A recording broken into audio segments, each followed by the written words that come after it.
I just want to answer a question that we got in the main group, and that is, how do we use a trailing stop? Before I do that, I need to find out how I can get rid of it. I'm going to try expert list. Okay, cool. So if you want to get rid of it, by the way, just go to your experts list. It'll show you there, and then give that a remove.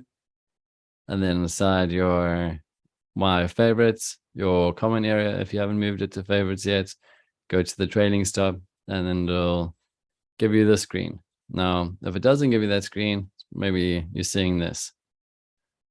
Go across to inputs, and you'll see you have options. Trailing stop settings are underneath. Move stop loss to break even. So this is pips. So it's going to move 50 units in price before it kicks in. I like to keep mine at 20 if I'm on the lower frames. All right, so trailing stop, same situation. That's where it kicks off. So $100 from where price is, it will activate. Jonas and who else was confused? Jonas was confused as to when it kicks off, and it's when it gets past a certain threshold.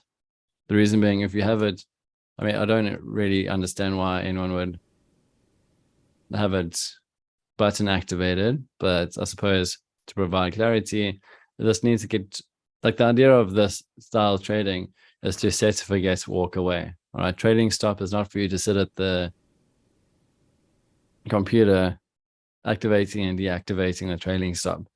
When your order opens, you select trading stop as an option, and when price gets in 100 units away from your entry price, then a stop loss will follow it as it goes at the distance of 50 units away from it.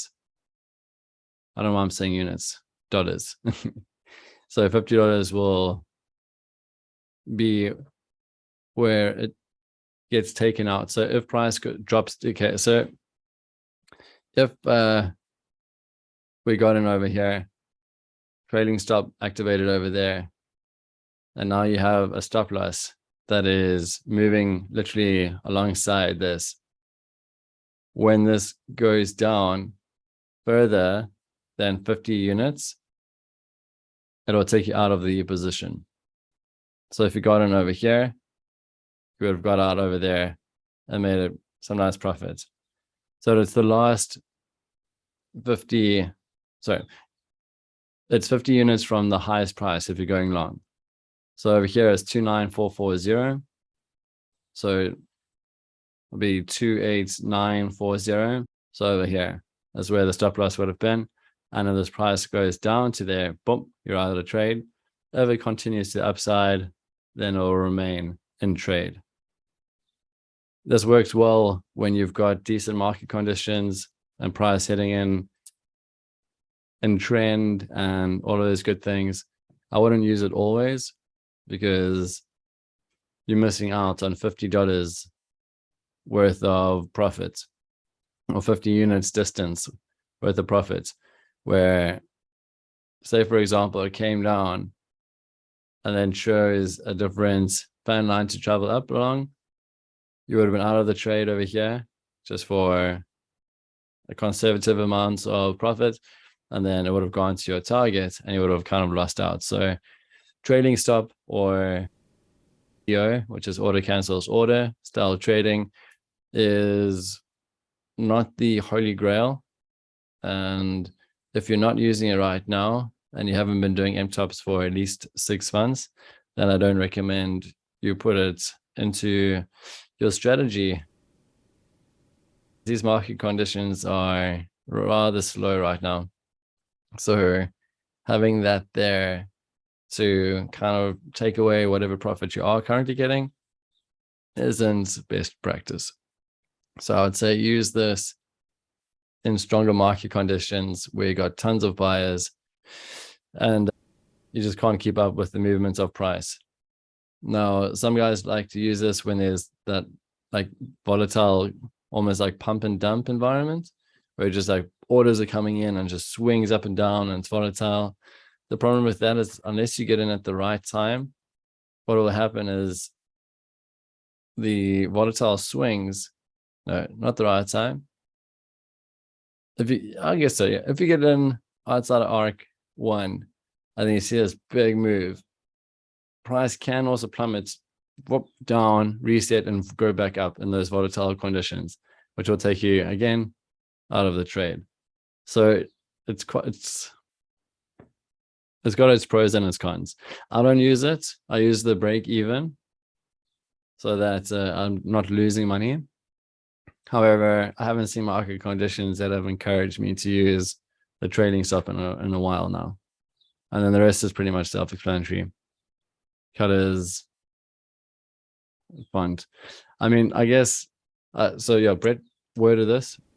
Maybe different wording would be trailing stop over here, and then trailing threshold line distance over there.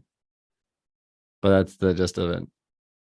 It's not too complicated, but it's subject to market condition. And I don't really want to have a strategy that's subject to market condition, because right now we're fighting market structure enough as it is. Protecting capitals, it's difficult. And as I mentioned earlier, it's even more difficult when trying to make money in these conditions. So to have something that is also quite heavily market action or order book activity related in terms of how much is going in, I don't know. Let's say this, I'll get back into it when healthy market conditions come back. And as you've seen with Bitcoin, crypto just simply isn't there. Bitcoin ripples its energy down to many other projects. And I'm sure so many are just sitting at their charts waiting for some anonymous buyer to pay more for what they bought, hoping for the best. And man, you get some random, useless, no value projects out there. The people that have bought, they're like, to the moon. And they'll talk about it just to kind of have you buy it so that you can buy it for a higher price than what they paid. But that's not the trading we're associated with. We care about the big stuff. Another thing that Brett pointed out is we go to properties and you go to show. You have this list of option. Because of the spread, which is the difference between the bid price and the ask price, basically those two lines over there. So bid price is a green line, ask price is that red line. There is a slight spread, and depending which way the price action is moving, if it's going down, for example, it may trigger or sell out at the line that isn't really showing. So if it's going down, you want to keep the ask price visible in terms of downtrend. I think Monoha got stopped out. He didn't understand why. That's the reason why. And it's the reason, again, why trading stop, my settings are 20. I don't really use trading. And that's why we've got the spread over here. It's 190 points.